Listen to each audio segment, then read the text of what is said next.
Good afternoon, guys. Ayan, magbubukas tayo ng maleta. Tingnan natin kung ang laman. Ayan, may bag.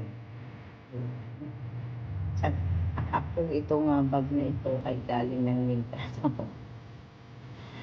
At alam niyo ba kung ano yung pasalubong? Ang pasalubong niyo po ay puro labahin. Tubig sa doon. Oh my God. Diba? Ang dami labahin. Oh. Ako binibigyan ng mga PUP dun sa yung imported din kasi dun sa sa Mindanao eh.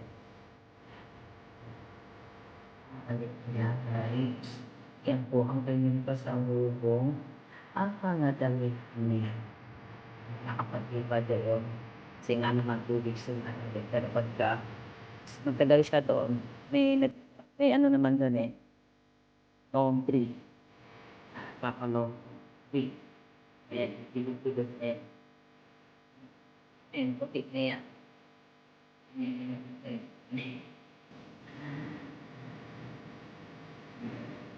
Nalilimot pa o nakikita ang lapa ay ano, labahin. Ano ba yan?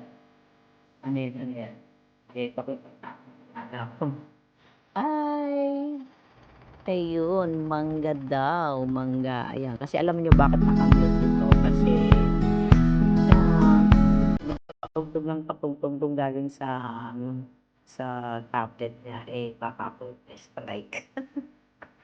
Kaya mabuti pa nag-voice message na lang po tayo. So, ayan, binibigyan ko habang binubuksan niya isa-isa. Pasalubong niya na sangkain daw nga daw yung mga ganun eh. So, bilangin na lang kasi siyempre, wala siyang excess na extra money to yung kanyang baggage. So, 20 kilos lang. Dati alam lang kalamitan ng nagpapasalubong, parang marang ang dati ng ang dali. So, yun guys, pasalubong. Thank you guys. Ayan, kuha ng ba kayo? Kuha na lang daw pa kayo ng ganun na sa